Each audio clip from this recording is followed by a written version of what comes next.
আজি ফেব্ৰুৱাৰী মাহৰ 11 তাৰিখ। আজি আমি অল ইণ্ডিয়া সান্তালী এডুকেশ্যন কাউন্সিলৰ উদ্যোগত কোকৰাঝাৰ জিলাৰ গোসাইগাঁও থানাৰ অন্তৰ্গত শ্ৰীৰামপুৰত শাখা কাৰ্যালয়ত আজি আমি বাবা তিলকা মুৰ্মুৰ জন্ম জয়ন্তী আজি আমি আয়োজন কৰিছোঁ। আয়োজনখন যে আজি অকল অসমত কোকৰাঝাৰ জিলাৰ অকল শ্ৰীৰামপুৰতে আয়োজন হৈ থকা নাই। এই আয়োজনখন আমি সৰ্বভাৰততে আজি আদিবাসী সাঁওতাল জনগোষ্ঠীয়ে আজি আয়োজন কৰিবলৈ লৈছে আৰু ইয়াৰ অংশ হিচাপে আজি অসমৰ কোকৰাঝাৰ জিলাৰ অন্তৰ্গত গোসাইগাঁও থানাৰ অন্তৰ্গত আজি আমি শ্ৰীৰামপুৰত আমি আয়োজন কৰিবলৈ ওলাইছোঁ। যে আমি সকলোৱে জানো যে বাবা তিলকা মুৰ্মু 1750 চনত জন্মগ্ৰহণ কৰিছিলে আৰু জন্মগ্ৰহণ কৰাৰ পিছৰে পৰা বাল্যকালৰ পৰাই এখেত অলপ চতুৰশালী কিছুমান জ্ঞান বুদ্ধিত এখেত পাৰ্গত আছিলেই আৰু ধনুৰ্বিদ্যাৰ ক্ষেত্ৰতো এখেত বহুত পাৰ্গত আছিলেই। আৰু তেতিয়া আমাৰ ভাৰতবৰ্ষত যেতিয়া ইংৰাজী আহিছিলে আমাৰ দেশত, তেতিয়া বাবা তিলকা মুৰ্মুৰ নেতৃত্বত 1751 চনত পৰা আৰম্ভ কৰি 1784 চনলৈ ইংৰাজৰ বিৰুদ্ধে ব্ৰিটিছৰ বিৰুদ্ধে যুদ্ধ ঘোষণা কৰিছিল আৰু যিটো আদিবাসী ওপৰত যিখিনি অন্যায় অত্যাচাৰ ব্ৰিটিছসকলে শাসন কৰাৰ বিৰুদ্ধে এখেতে যি অন্যায়ৰ বিৰুদ্ধে যি আন্দোলন চলিছিল বা আন্দোলন চলাইছিল, ইয়াৰে অংশ হিচাপে যে এখেতে যি আদিবাসী ওপৰত যিটো অন্যায় অত্যাচাৰৰ বিৰুদ্ধে যি বৰ্তমান ঝাৰখণ্ড ৰাজ্যৰ অন্তৰ্গত তেতিয়া বিহাৰ আছিল, বিহাৰৰ অন্তৰ্গত ভাগলপুৰ চুলতানগঞ্জৰ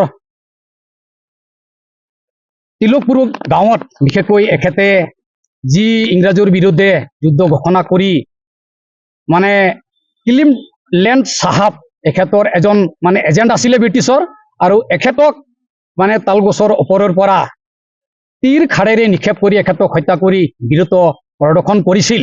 কিন্তু ইমানবোৰ কৰাৰ পিছতো এখেতৰ মানে বুৰঞ্জীখন আমি দেখিবলৈ পোৱা নাই।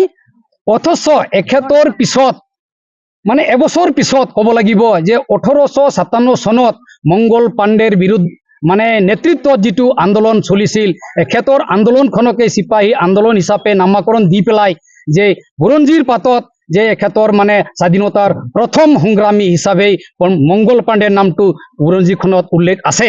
আমাৰ যিটো আদিবাসীসকলৰ যিটো মানে প্ৰকৃত বুৰঞ্জী আছিল যে তিলকা মুৰ্মুৰ নেতৃত্বত 1771 চনৰ পৰা আৰম্ভ কৰি 1784-85 চনলৈ এখেতে যিটো সংগ্ৰাম কৰিছিল, এই সংগ্ৰামখনক যে মানে ঢাকি দি বা মানে সংগ্ৰামখনক মানে কোনো বুৰঞ্জীত লিপিবদ্ধ নকৰি যে 100 বছৰ পিছত হোৱা মংগল পাণ্ডেৰ নেতৃত্বখনক যে আজি বুৰঞ্জীখনত মানে সোণালী আখৰেৰে লিপিবদ্ধ কৰি যে আজি যুগ যুগলৈ আমি বুৰঞ্জীখনত পাই আছো।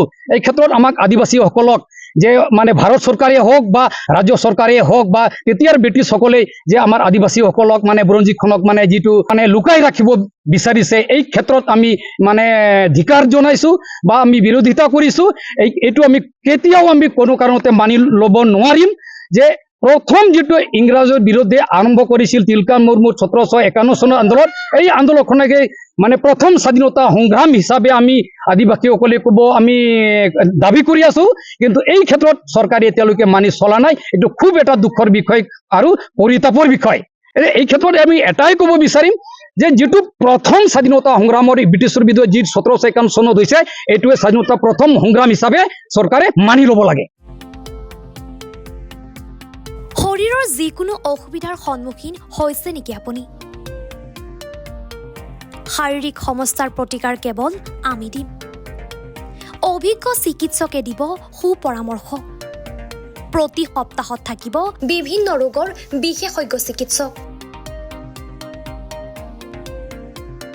চাবলৈ নাপাহৰিব এনি ভাৰত 24ৰ বিশেষ অনুষ্ঠান স্বাস্থ্য বিশেষ।